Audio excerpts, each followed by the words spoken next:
Assalamualaikum warahmatullahi wabarakatuh. Di sini saya akan mempresentasikan proses manufaktur 2 untuk ujian akhir semester. Sebelumnya, perkenalkan nama saya Rifki Maulana Lindrung dengan NIM HRI 095 dari kelas S1 TMC. Baik,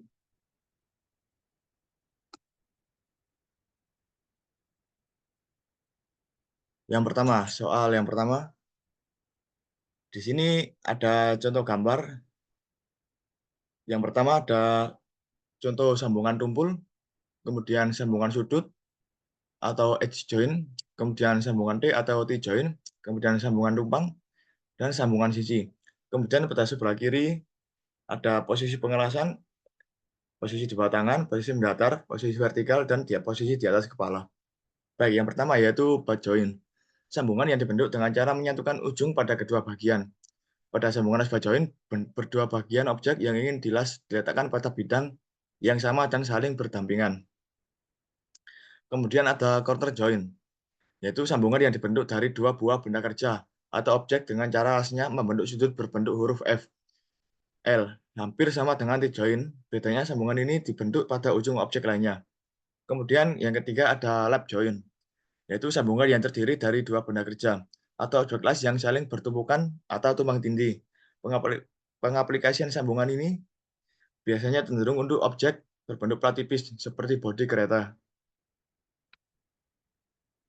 Kemudian ada T-joint, yaitu sambungan yang berbentuk menyerupai huruf F, T. Tipe sambungan ini banyak sekali diaplikasikan untuk konstruksi atap, konveyor, dan beberapa jenis konstruksi lainnya. Kemudian ada edge joint, yaitu diaplikasikan dengan cara menggabungkan dua objek, benda las yang dibentuk secara paralel. Kedua bagian tersebut juga dapat sejajar atau memiliki flanching edge. Kemudian konsep posisi-posisi pengelasan. Yang pertama, posisi di bawah tangan. Posisi dalam pengelasan ini adalah posisi yang paling mudah dilakukan, karena pengelasan pada permukaan datar atau permukaan agak miring, yaitu letak elektroda berada di atas benda kerja. Kemudian yang kedua ada posisi mendatar atau horizontal position. Mengelas dengan posisi mendatar merupakan pengelasan yang arahnya mengikuti arah garis mendatar atau horizontal. Kemudian yang ketiga ada posisi tegak atau vertical position, yaitu posisi tegak merupakan pengelasan yang arahnya mengikuti arah garis tegak atau vertikal. Seperti pada horizontal position, pada vertical position, posisi benda bekerja biasanya berdiri tegak atau agak miring sedikit searah dengan gerak elektroda las, yaitu naik atau turun. Kemudian keempat ada posisi di atas kepala atau overhead position. Benda kerja terletak di atas kepala welder, sehingga pengalasan dilakukan di atas kepala operator atau welder. Posisi ini lebih sulit dibandingkan dengan posisi-posisi pengalasan yang lain. Kemudian posisi fillet weld dan groove weld. Yang pertama posisi pengalasan untuk fillet weld. Pada gambar PA, yaitu posisi pengelasan datar atau downhand. Kemudian pada gambar PB, yaitu posisi pengelasan horizontal atau mendatar. Dan yang pada gambar PF, pengelasan vertikal up dengan arah naik. Dan PG, posisi pengelasan vertikal dengan arah turun. Dan PD, posisi pengelasan di atas kepala atau overhead. Kemudian pada posisi pengelasan untuk groove weld, yang pada gambar PA menjelaskan posisi pengelasan datar atau posisi downhand. Pada PC, pengelasan horizontal atau mendatar. PF, pengelasan vertikal up dengan arah naik. Dan PG, vertikal down dengan arah turun. Kemudian PE, pengelasan di atas kepala atau overhead. Kemudian konsep flat position. Posisi yang paling mudah dilakukan adalah flat position atau mendatar.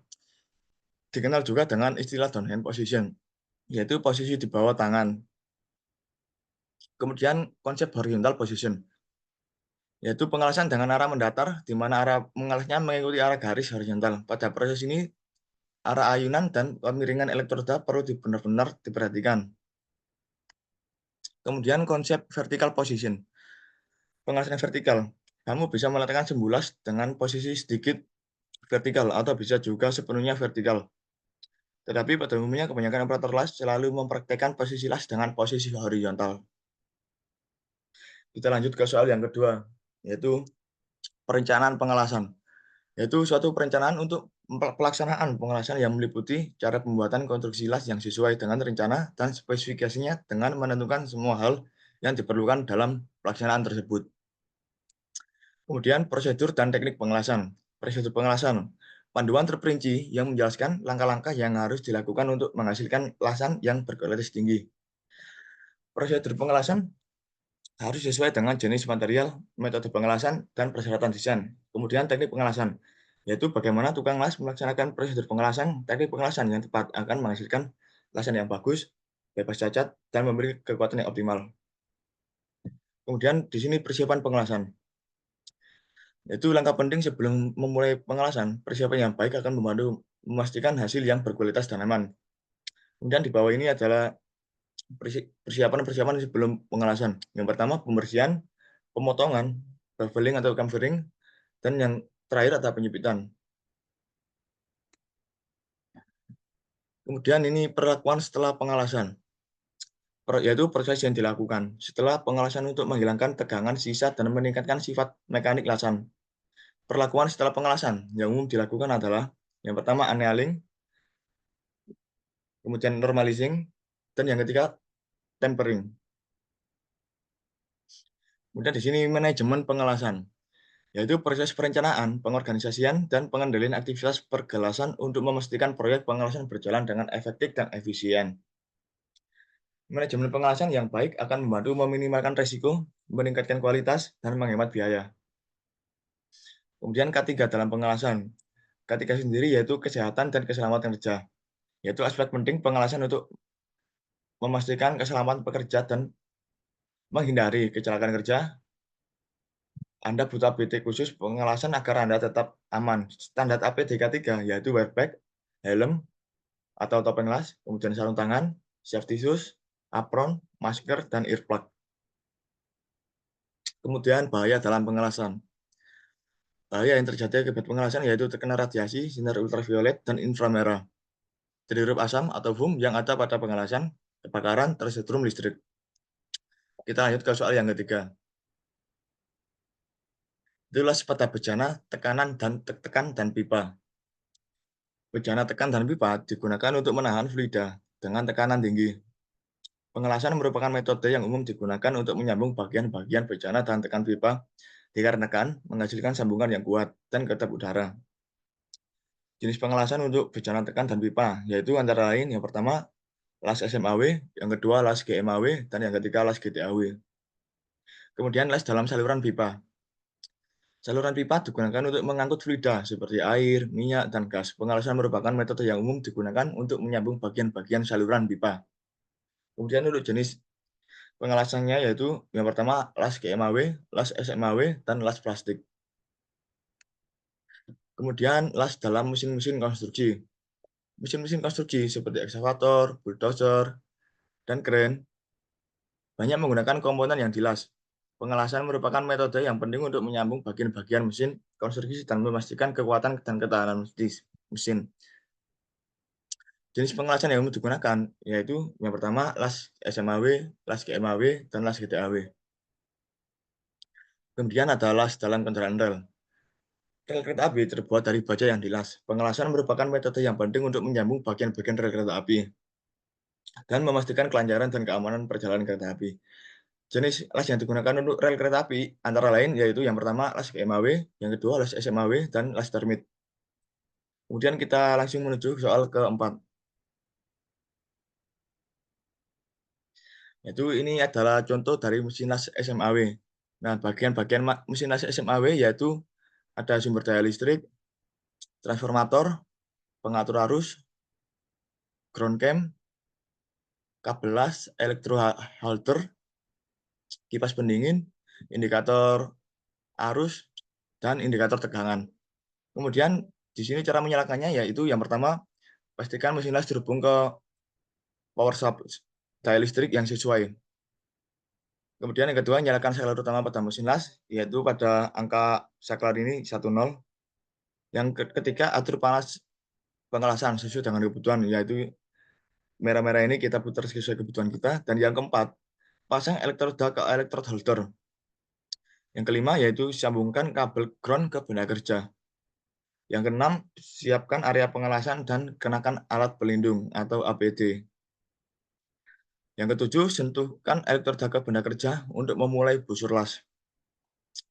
Yang delapan, gerakan elektroda sepanjang garis las dengan kecepatan yang stabil. Kemudian ini adalah contoh gambar mesin las dari OAW. Bagian-bagian dari mesin las OAW yaitu yang pertama ada tabung oksigen atau O2 dan yang hitam adalah tabung atelin H2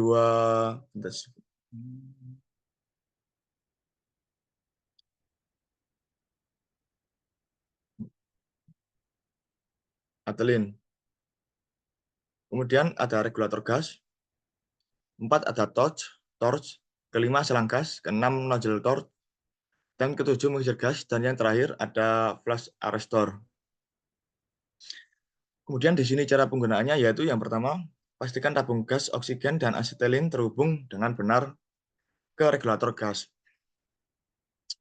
Kemudian yang kedua yaitu buka katup tabung gas, oksigen, dan atur tekanan gas sesuai dengan kebutuhan. Yang ketiga yaitu buka katup tabung gas asetilen dan atur tekanan gas sesuai dengan kebutuhan. Keempat, nyalakan pilot torch. Kelima, buka katup torch untuk memulai nyala api. Keenam, atur nyala api dengan menyesuaikan aliran gas dan asetilin. Ketujuh, siapkan area pengelasan dan kenakan APD yang sesuai.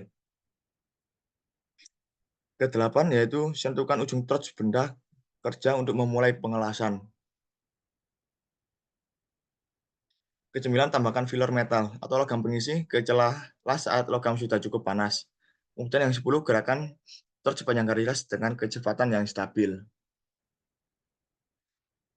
Kemudian ini setting gas O2 dan C2H2 atau C2H2 sebagai asetilin. Perbandingan gas oksigen dan asetilin yang tepat sangat penting untuk menghasilkan nyala api yang optimal untuk pengelasan. Perbandingan yang umum digunakan adalah untuk las tipis yaitu perbandingan 1:1,5, 1 untuk O2, 1,5 untuk C2H2. Dan untuk las sedang dengan perbandingan 1:1, las tebal dengan perbandingan 1:0,5.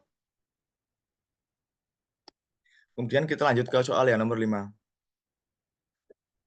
Nah, di sini cara memegang elektroda pada pemegang elektroda. Di sini saya contohkan, saya misal tang ini saya anggap sebagai pemegang elektroda. Memegang elektroda yang benar yaitu pegang pemegang elektroda di tangan yang kuat, kemudian tangan satunya untuk memegangi agar tangan biar lebih stabil saat pengelasan.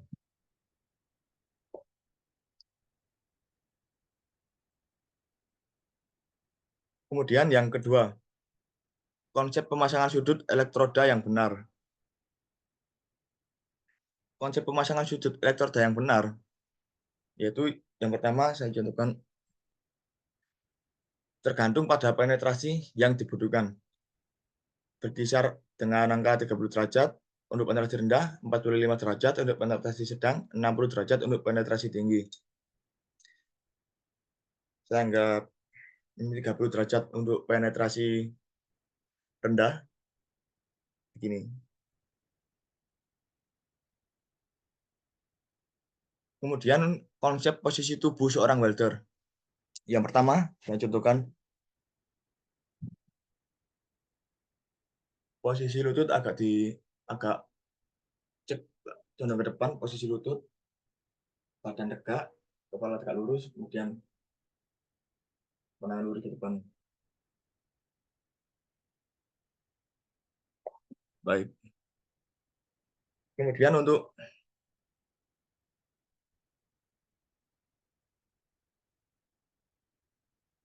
persiapan pengelasan seperti yang sudah saya jelaskan tadi, yang pertama adalah membersihkan permukaan dulu dan seterusnya. Kemudian konsep penyalaan busur las.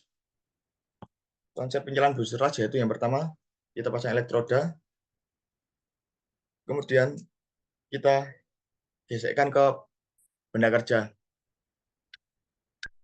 terus bisa nyala. Kemudian melakukan pengelasan dengan benar.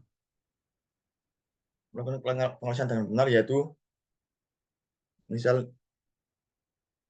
las dengan posisi mendatar tergantung pada ukuran baja benda yang akan dilas. Semakin besar maka pengelasan harus semakin pelan dan stabil.